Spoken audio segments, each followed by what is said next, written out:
Inner Chaos by Greven Hades. Chapter 13. The Train Ride. Greven sighed as he lay in a bed that was just a little too short, with his body curled up just so he could fit on the mattress without his feet sticking over the edge. Currently he was riding along in a section of a private train car, which held a total of 7 beds, which was meant for the main 6 when they go to Canterlot on royal business. His discomfort was worsened when he felt his swords clang steadily against the back of his armor through his cloak. He knew that within a day he would be meeting the land's great leaders, Princess Celestia and Princess Luna. Whenever he had met any sort of royalty in Bastion, he had to adhere to a certain set of rules concerning etiquette and behavior. One such rule was that if you belonged to a guild of any sort, or if you were recognized as a knight in any kingdom, you would be required to wear your armor when coming before a ruling member of the land, as a sign of respect. By representing yourself in armor, you were making an unspoken statement that you would be willing to fight in defense of that kingdom against any threats to the peace. If one did not show up in their armor, it could be taken as a personal insult to the leadership, which would usually result in what would be considered a fairly bad day. His comfort was minimal, but he refused to leave Ponyville riding something called a train and go to the capital without his gear. The train, which looked to be a large and quite colorful mechanical engine, pulled several cars behind in a long line, rested on a long steel beams called tracks, and from what he learned, it could achieve some high speeds while allowing passengers to have wonderful views of the landscape as they traveled. All in all, it was a very unique, and he had to admit, convenient method of travel. He could only smirk at the thought of how transportation like this could affect the trade routes of Bastion.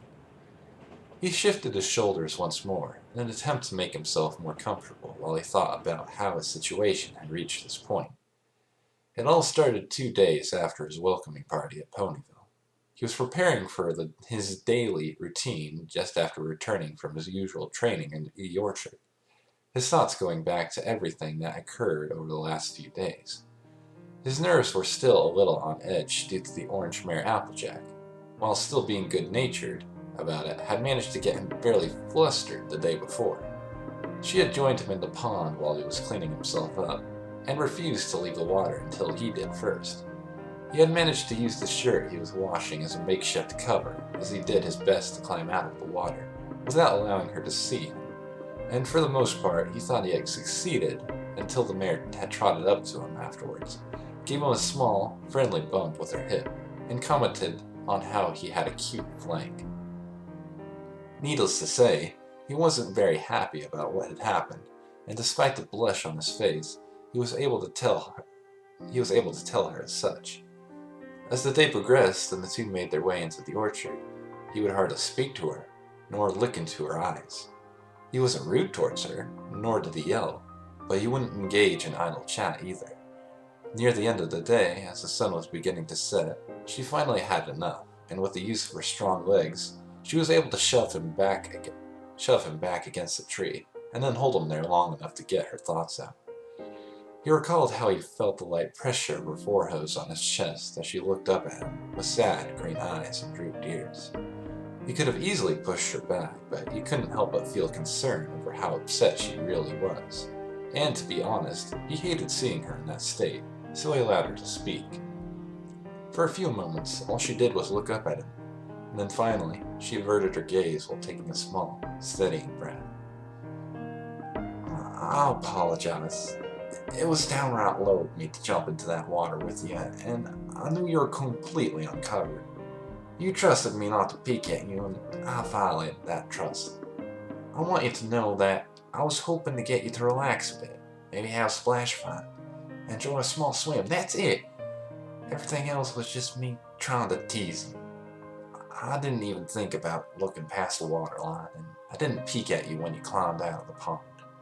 She sighed and pulled back, stood on all 4 legs, and now looking up at him with what he could only describe as a look of pure remorse on her face. Her ears drooped down. "I feel lower than a snake's belly. The last thing I want to have happen is to make that one person that has helped my family so much feel so uncomfortable." She took a small, steadying breath before continuing. I hope you can forgive me, and we can put this behind us. For a few moments, he said nothing. Then he slowly knelt down, so he was more at eye level with her. Choosing his next words carefully, he began to speak. Applejack, you're right. You did violate my trust. He watched her ears droop further as she began to lower her head, but he reached out and gently rested his finger under her chin, raising her gaze back up to meet his. However, I do understand why you did what you did.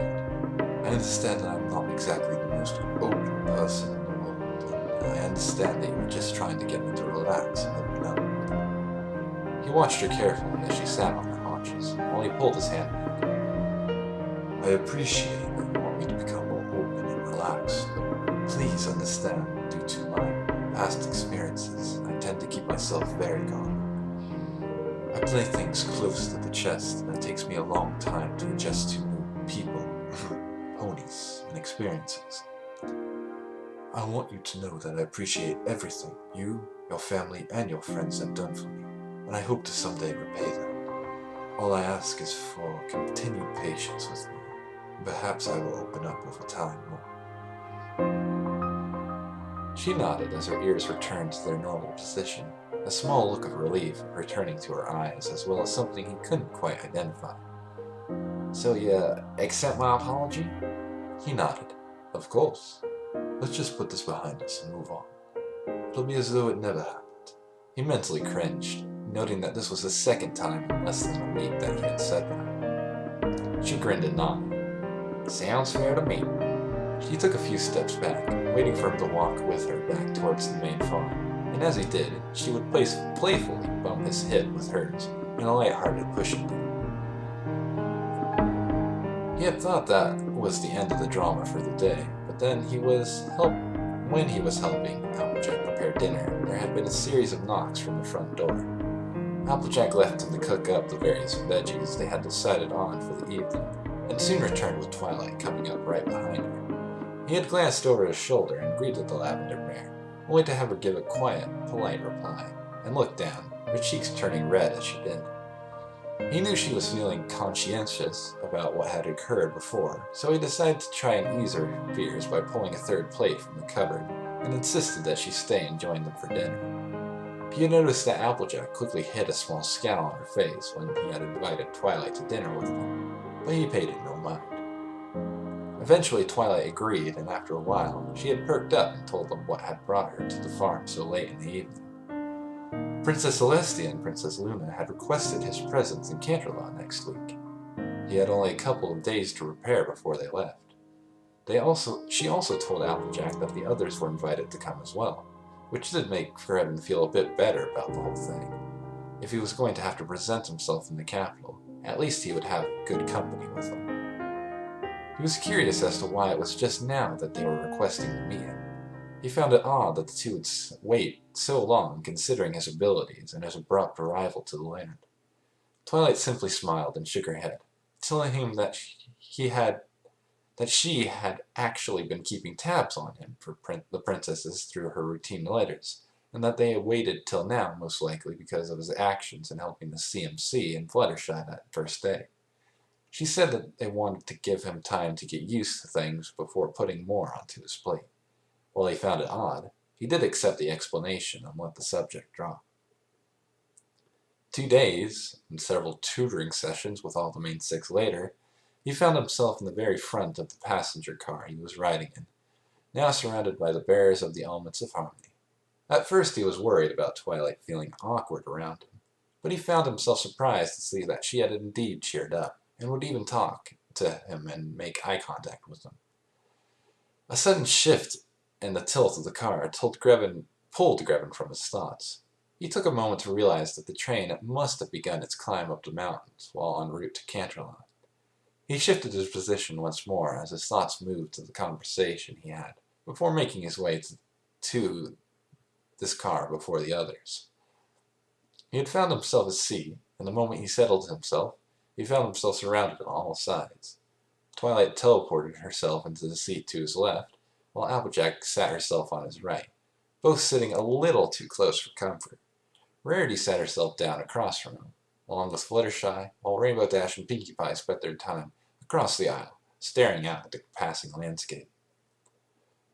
For a time, the conversation was quiet for the most part, mainly with Rarity asking him about how clothing or objects could be enchanted with some sort of magical energy, similar to how his cloak could hide his face. He had explained that many magic users could infuse certain qualities into objects, and even gave some examples. He had listed things such as rope that could have its tensile strength increased to hold loads that normally would snap it in two, or perhaps a jacket that would have a protection spell infused into it, so that it could protect its wearer from magical or physical attack. The possibilities could be endless, and Rarity became quite enthusiastic about it. She had stated that with Twilight's help, she could create a new line of clothing based with these extra features. She could create protective clothing for royal guards, police ponies, fire ponies, all kinds of important ponies in all of Equestria. It would be a game changer. She had insisted on beginning the process of creating samples of these clothes as soon as they returned from Canterlot. He had to admit, if it helped keep ponies safe and ease work, then he was happy to have helped the process, but the enthusiasm of the purple-maned fashionista seemed a bit much to him. As the trip continued and the sun sank below the horizon, and the previous conversation had concluded, the pink Party Pony had begun to think of new ways to entertain herself. "This is so much fun, every pony! It's just like a sleepover! That's moving! Isn't that awesome? We should totally play a game!" She plopped herself down next to Fluttershy, who squeaked slightly at the manic pony. Applejack chuckled and shook her head. "Heh, Pinkie, not to be a downer, but what kind of game could we play on a moving train in the dim light?" Pinkie raised her hoof to her chin and posed as though she were thinking, then suddenly raised it into the air with a gasp as a giant grin washed over her face. "Ooh, I know! We could play Truth or Dare!" This made Rarity and Applejack lock eyes, as a slight cringe washed across their faces. Their previous experience with this game was at a sleepover with Twilight, though they had come to a much better understanding since that time. Rainbow grinned as the gears in her head began to turn. "This game could be great for some laughs. I am so in. How about the rest of you?" Twilight smiled and gave a nod, as Fluttershy even gave a meek but positive answer. Applejack and Rarity both smirked. "I'm in. As am I, darling." Pinkie looked at Grevin with a large grin. "Well, how about you, Grevy?" He took a moment to decide whether or not he should correct his name to the Pink Wonder. He decided to leave it be and gave a small nod. He had never heard of this game, but it was as it sounded, it would probably play like a game back on Bastion called Facts or Feats. "I'll play for a few rounds, but after that I think I should hit the sack." Pinkie cheered and pulled an empty bottle from behind her back and set it on the ground as the group formed the best circle they could in the space provided. Within moments, the bottle was spinning, the whole group leaning in as it began to slow, until it finally stopped, pointing at Rainbow Dash, who puffed out her chest and laughed. "Okay, Pinkie, hit me with a good one. There!" Pinkie laughed and immediately dared her to fly around the train's exterior 5 times in under 3 minutes, to which Dash simply laughed and then shot out a window, leaving a rainbow-colored trail behind her, only to return in just under 10 seconds. That caught him by surprise. "Sheesh, Pinkie, you know I'm the fastest flyer in all of Equestria. I need a real challenge.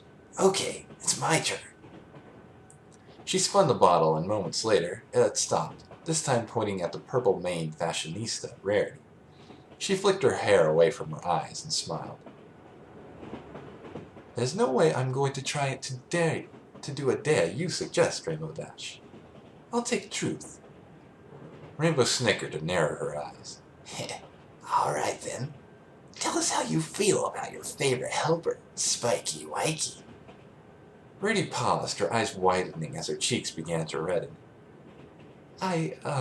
Well, you see, She took a deep breath and looked away. "I like his company. And I know how he feels. I just don't know if I like him more than a friend. though he is very kind and somewhat dashing in his own way. She looked at Rainbow. Satisfied? Rainbow nodded as she took her seat. Sure am. Now keep it going. No dares or questions. Rarity composed herself, and a moment later, the bottle was enveloped by a light blue glow and then began to spin. Fine. It sped up, moving faster and faster until the blue glow faded and it began to slow down, until it finally pointed at its next target. Grevin. He frowned a bit, not expecting to be pointed out so early in the game, but accepted his fate. All right then, I suppose I could answer a question. Truth. Rarity smirked and nodded. All right, darling. I hate to embarrass you, but I'm curious. What physical feature of the opposite sex first draws your attention? He blinked, caught off guard by that one. Well, he hadn't really given it much thought. The question seemed harmless enough then. If I had to decide on one thing that first gets my attention, I suppose it would be their eyes. A lot of emotion can be shown through them. Anger, allure, frustration, happiness. The list is endless. Rarity smiled and sat back as she leaned forward, and took his turn, as he leaned forward and took his turn to spin the bottle. Unbeknownst to him, a small smile had formed on the lips of both Twilight and Applejack. Once again, it slowed to a halt, this time pointing at Fluttershy. The shy pony scooted back a bit, but gave a quiet response. Truth, if that's okay. He nodded. Of course. All the times when you aren't shy? She smiled, her eyes brightening. Oh yes, but not often. I have something called the stare, which I can't control, but it comes in handy when my friends are in danger. Does that answer your question? He again nodded and sat back, and watched the game continue on for a time. Like that, with each of the main six eventually earning themselves a chance in the hot seat. After about a half hour, Grevin felt himself grow quite tired, and after several yawns, he decided it would be best for him to take his exit. Rising from his seat, he excused himself, despite the complaints of the girls, and made his way back to the doorway that led to the bunk area. This is where he found himself now. He closed his eyes and prayed that his dreams wouldn't be nightmares, as the clacking of the wheels on the track began to finally pull him off to a deep, much-needed sleep. Pinkie waited for Grevin to shut the door behind him, and then, with a large grin, she placed her hoof back on the bottle for another spin. All right, girls, playtime's over. Those last few rounds were easy. Let's step it up, okay? Rainbow laughed as she sat back, resting her hoofs behind her head. It's about time. Those questions were so weak, and the dares weren't all that awesome. The bottle seemed to move a little slower this time, almost like it were trying to seek out its next victim, and after a few seconds, it did. Applejack sat back as she tilted her Stetson back away from her eyes. All right, I'll take truth. Pinkie grinned. Okie dokie Loki. I want to know. She leaned in as she did. Do you have a special sun pony yet? Applejack laughed and shook her head. Nah, not yet. She glanced over to her side, cheeks beginning to blush ever so slightly. But I'm hoping to have one someday. Pinkie grinned. Really? Who do you have in mind?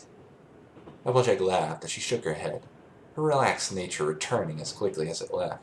Sorry, Pinkie, but I can't answer that one. Besides, I think it's my turn.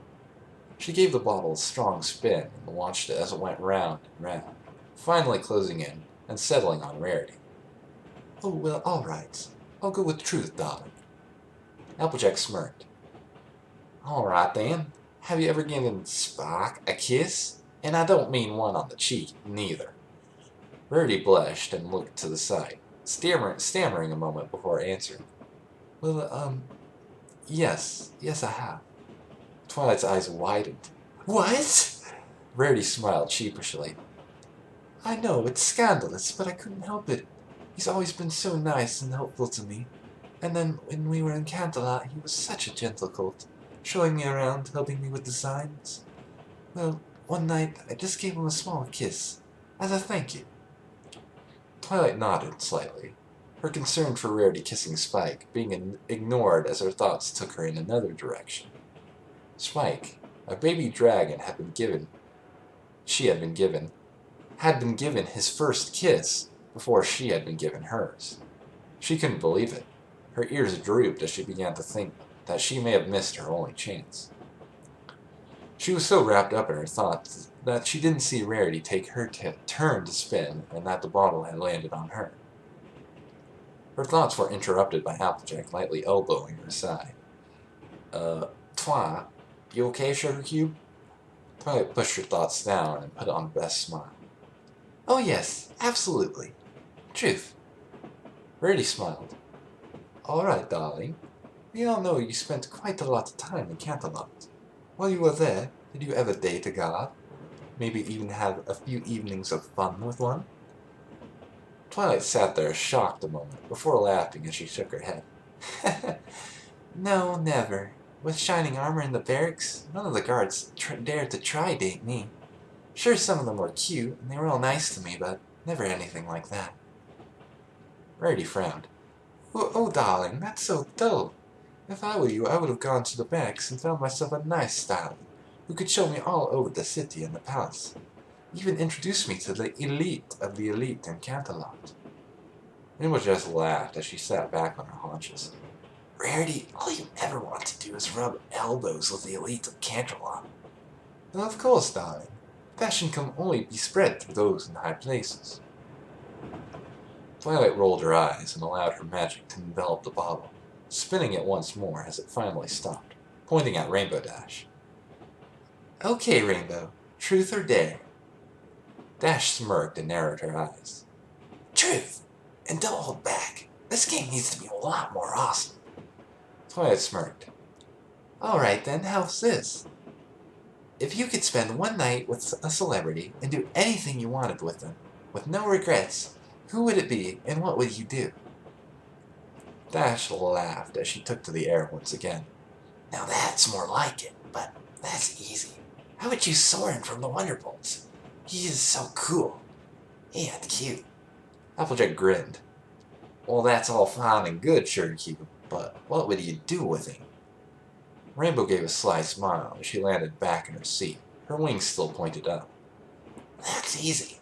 I'd make sure to give him a night he would never forget. We'd go out to an awesome dinner at the coolest restaurant in town, then hit up the most awesome dance clubs.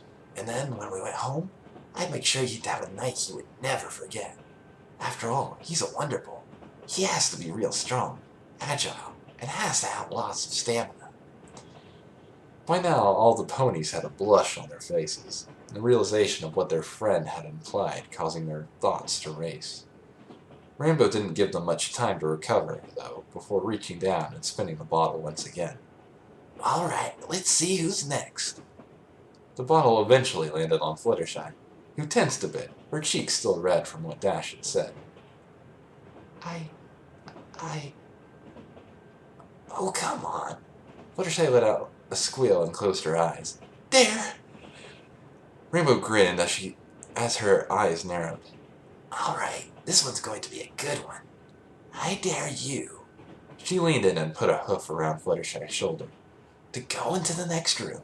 She pointed with her free arm to the door to the bunk area. And curl up with our newest friend for the rest of the night. The group gasped with wide eyes as Fluttershy's wings popped up from her little form, trembling. All night? Yep. You're not gonna chicken out, are you? Applejack shook her head as she stood up, Twilight next to her, a hint of anger in both their eyes. Hold on a minute there, partner. Fluttershy, you don't have to do that, you know?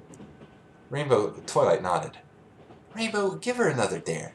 That one is just a little much.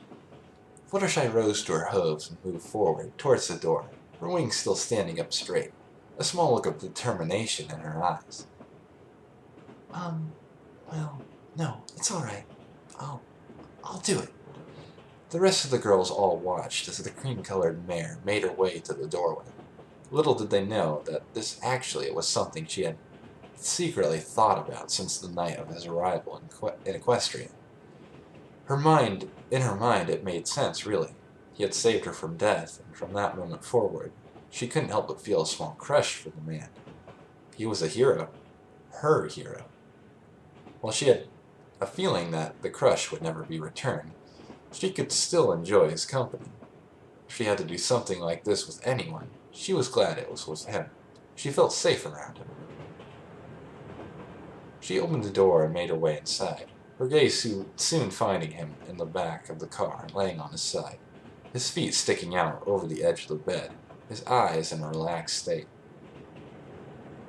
She smiled as she trotted closer and took a look at his face. Her eyes softened as she took in his features, the way his lips parted as he took in slow, even breaths. The peaceful look on his face made her feel much calmer about what she was about to do. She looked at how he was positioned, and for a moment, before carefully flapping her wings to pull herself up to an exposed piece of bed, just in front of his chest. She took a moment to get her bearings before laying down and huddling close to him, enjoying the warmth he gave off. A content smile washed over her face as she pulled her wings in close and snuggled even closer and curled into him. She listened to his steady breathing and could even hear the faint beating of his heart in the ear that rested against his chest. She closed her eyes, letting herself relax, and was soon contently asleep next to the one she admired. In the next room, the two ponies were fuming with frustration over what had just occurred.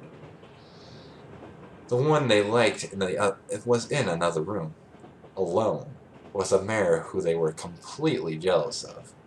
Applejack glared at Dash, who was still chuckling in her seat. "Rainbow, that's not right.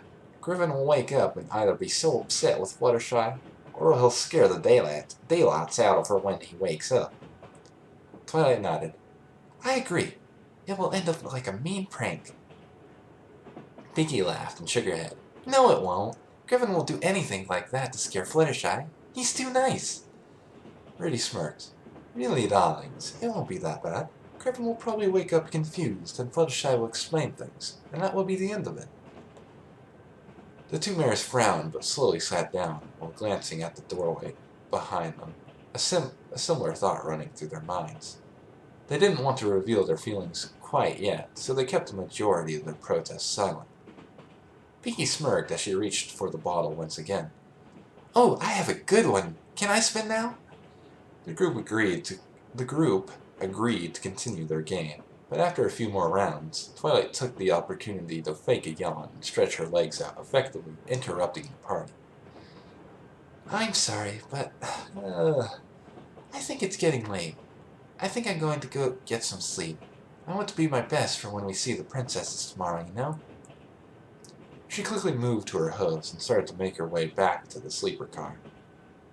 Applejack smiled, thankful for a way out and for a way to check up on what was going on at the back. "Well, sir, I think I'll hit the sack, too."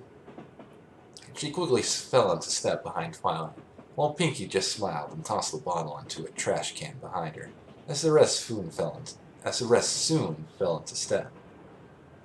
Twilight did her best to open the door calmly, without making too much noise, but her magic still caused a small pop as the door hit the wall.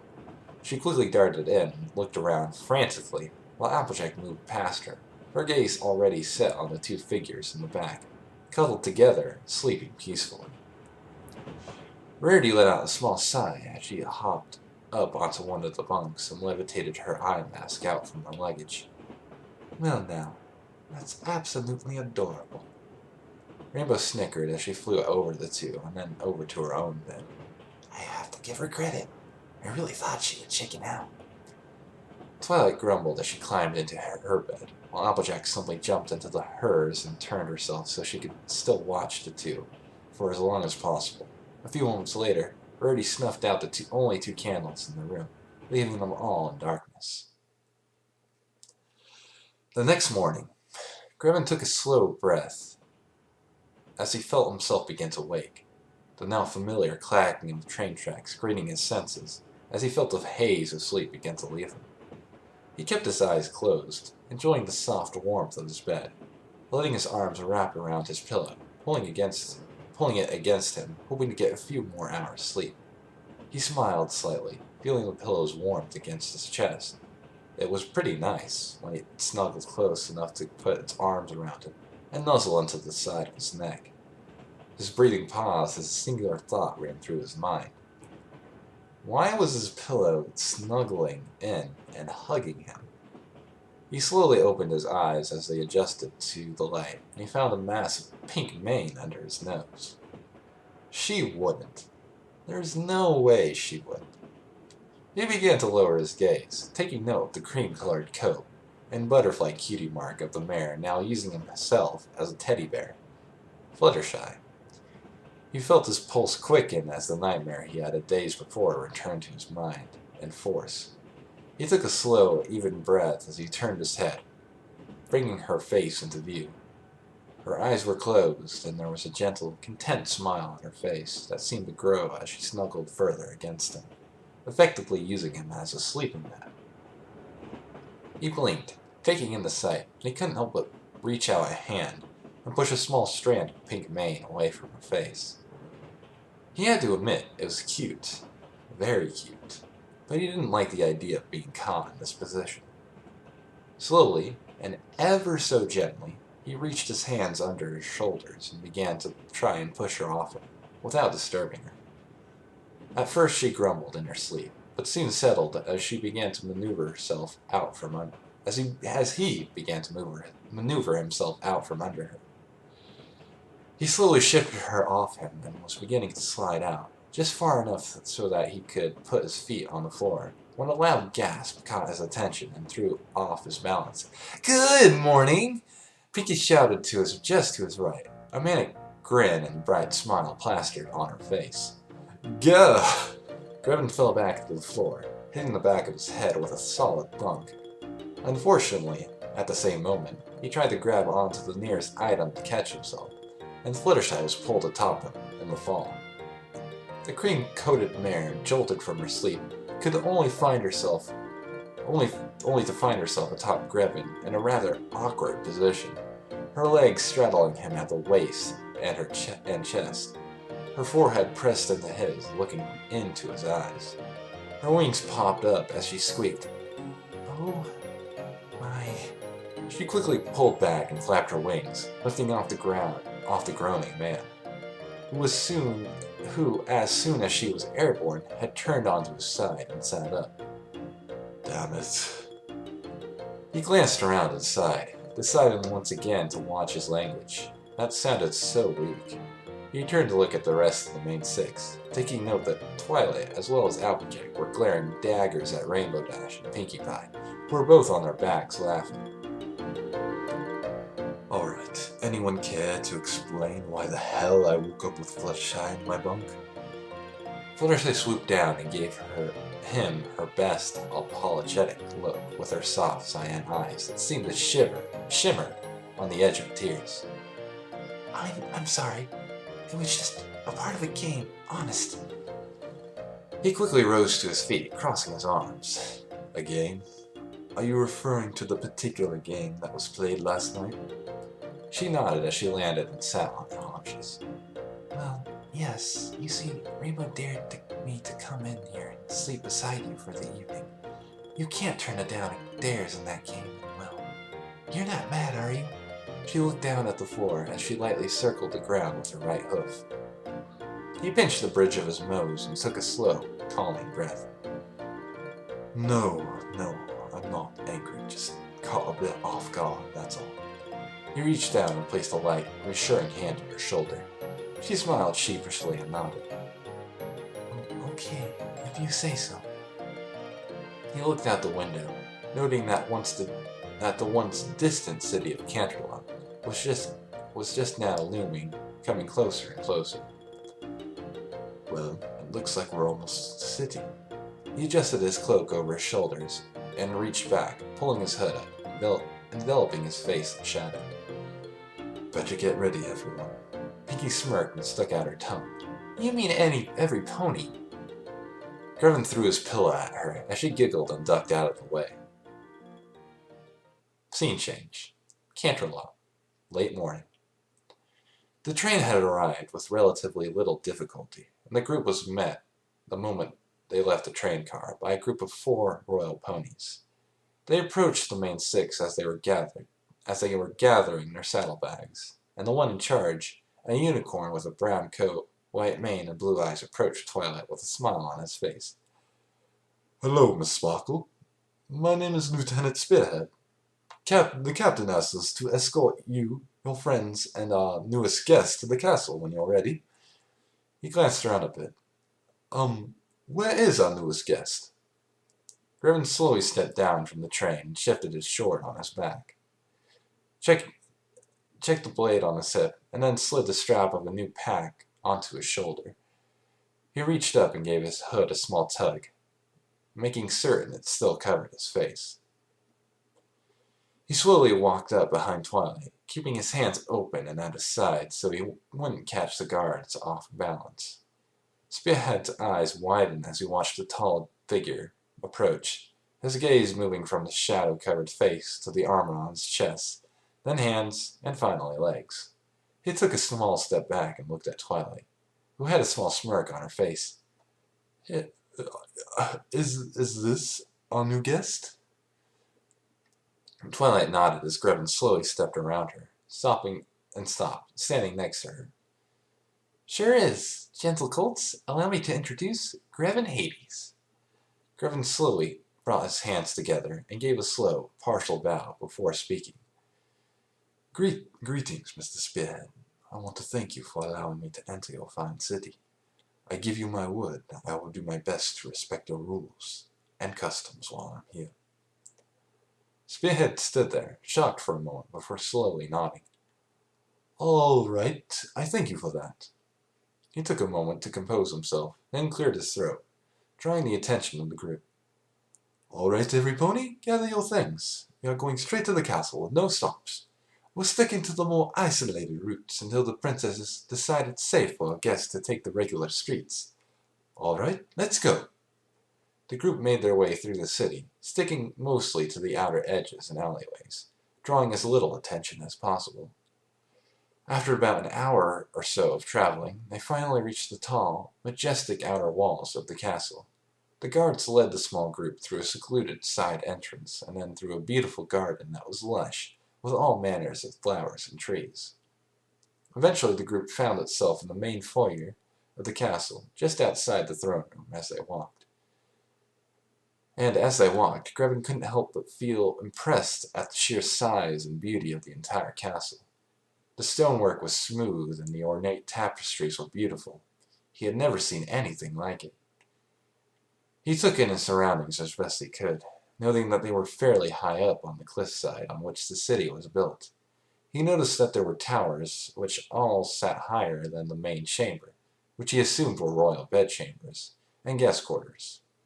His gaze was brought back to the front when he heard Twilight gasp and suddenly run forward, past Spearhead towards a pony he had never seen before, who was standing in front of a very large set of doors. Grevin slowed his walk as he looked at the newest pony, clearly female. She had a multicolored mane of magenta, yellow, and purple. Her eyes were a light lavender, similar to Twilight's coat, and her coat was a soft pink color. Atop her head rested a small crown, and she had golden slippers on her feet. He also noticed that her cutie mark was a kind of glass-shaped heart. But what really drew his attention was the fact that she had a larger horn than a typical pony, and a set of Pegasus wings. She had to be royalty. She had to be. Twilight bounded forward, her eyes wide with joy. "Cadence!" The princess smiled and trotted forward to meet her sister-in-law. "Twilight!" The two came together and hugged, before hunkering down to face one another. "Sunshine, sunshine, ladybugs awake. Clap your hooves and do a little shake." The two hugged again and laughed, bringing a small smile to everyone's face. Cadence stepped back as soon as they stood up and turned to face the others. "Hello, everyone. It's so good to see you again. I hope you all are doing well." She turned her gaze to Grevin, who stood silently with his hands behind his back. "And I believe you must be our newest friend." She slowly made her way through the group until she stood before him, stopping just 2 feet in front of him. She politely bowed her head. "I am Princess Shimomura Cadence." But please, call me Cadence. Welcome to Equestria, Mr. Grevin smiled from behind his hood and gave a small bow of his own. Hades, but please call me Grevin.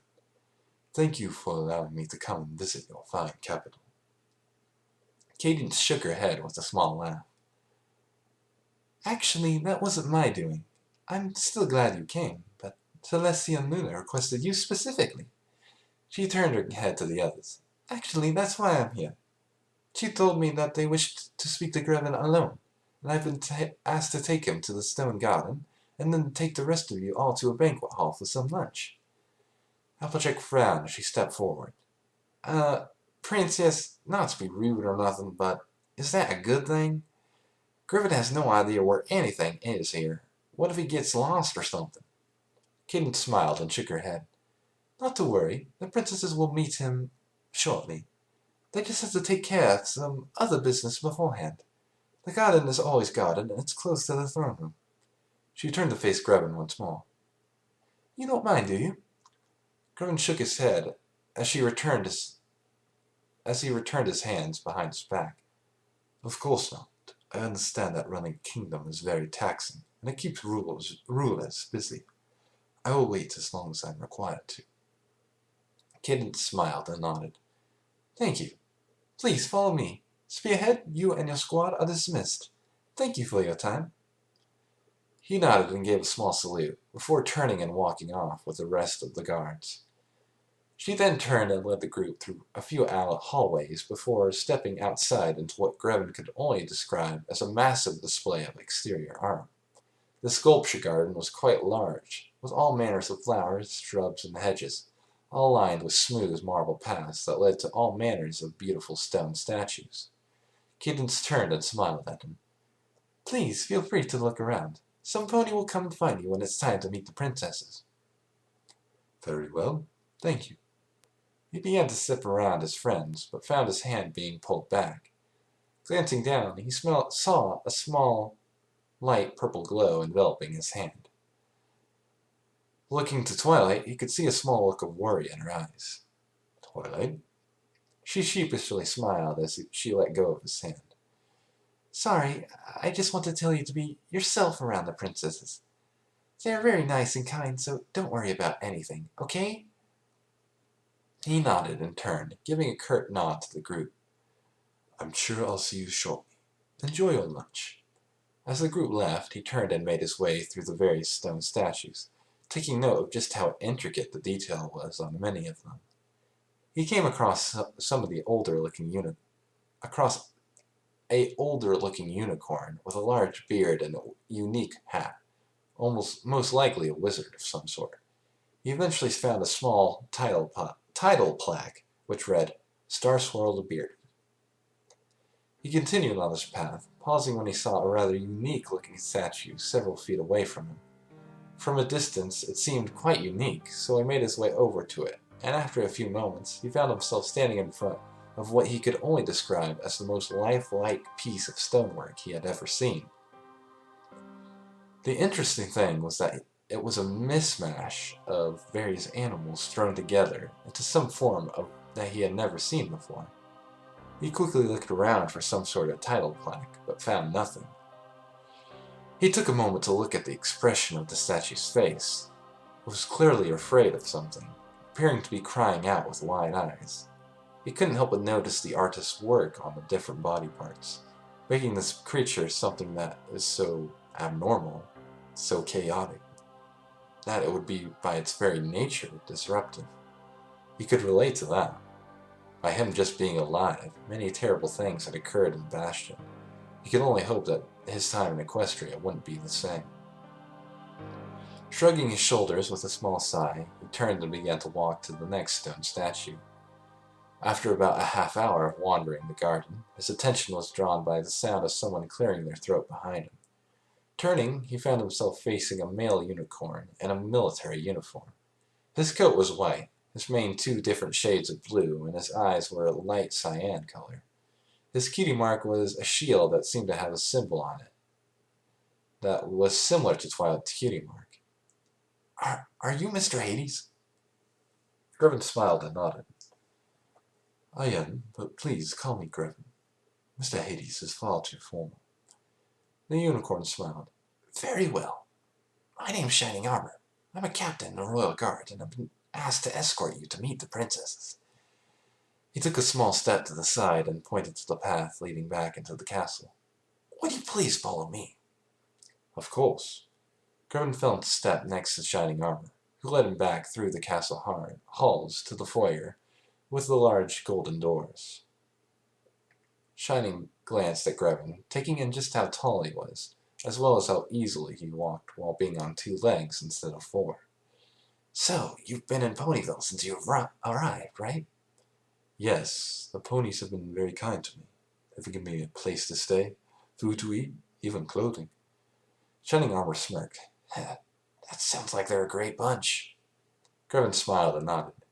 Indeed, in my homeland, I was only shown that kind of generosity and kindness by a select few. They are a special bunch, I must admit. Shining grinned as his horn began to glow, and the golden doors opened slightly.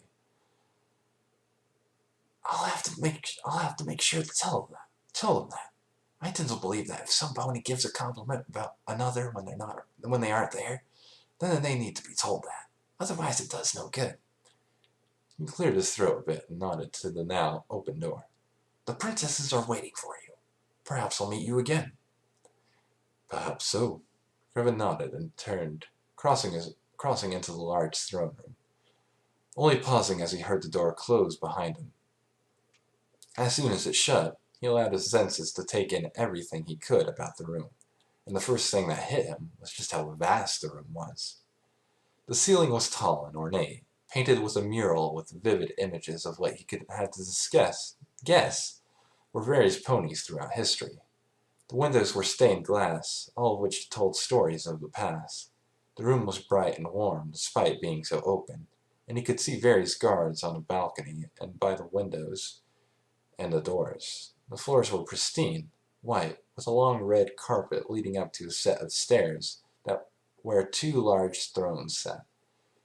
What made him take pause, though, was what he saw sitting in those thrones. There were 2 large ponies that wore crowns and were as different as night and day. The first was the taller of the 2, and her mane was something he could only describe as mythical.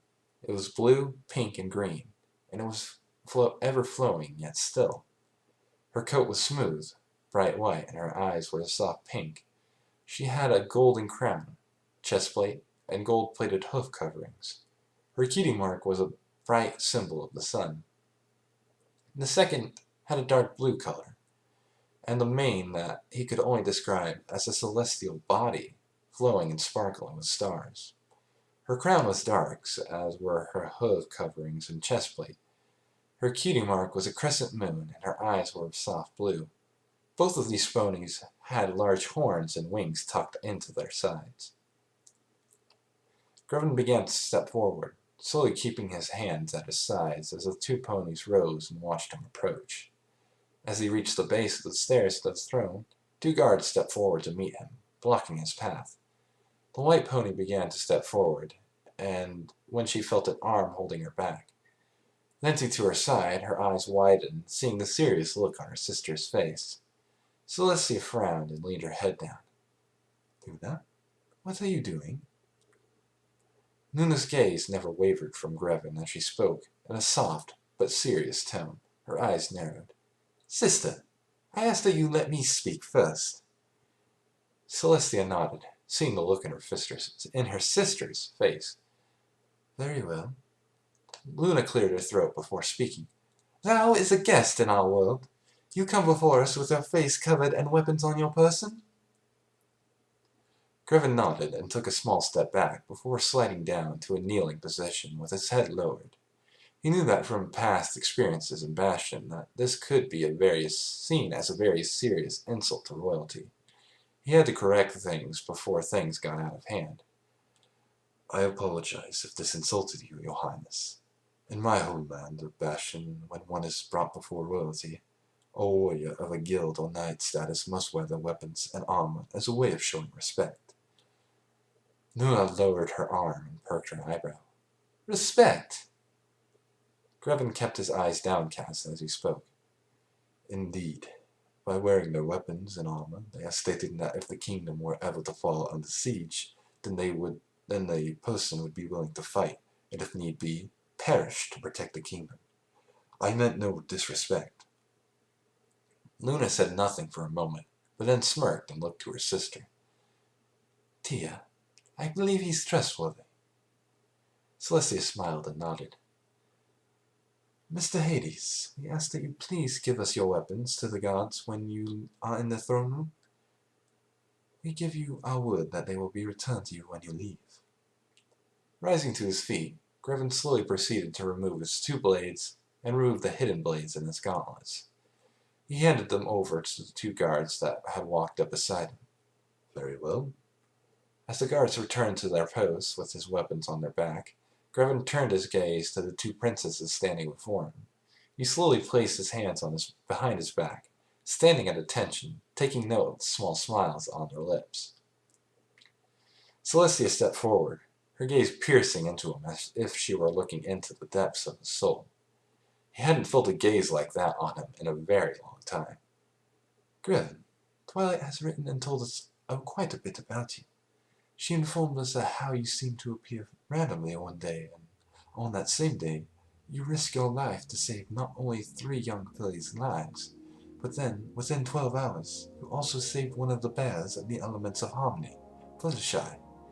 She also told us how you went on about saving Fluttershy's life, through a unique magic which placed your own life at risk. Her gaze softened a bit as her sister moved to stand beside her. Indeed, my sister speaks the truth. Twilight Sparkle has been attempting to learn about the sort of magic you have been using. Luna smiled a bit as she took a breath. She also informed us of how she and the other elements have introduced you to the ponies of Ponyville, with some success. Celestia nodded. Both my sister and I want to thank you for all the good you have done for Ponyville, and your relatively short time here, and for what you will do in the future. Grevin tilted his head back in confusion. What will I do in the future? What do you mean? Luna nodded, slowly, her eyes unwavering. Thy actions have already shown us a great deal about thyself.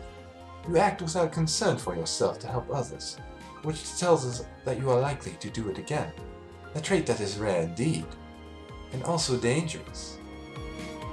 Celestia sighed and kept her gaze steady.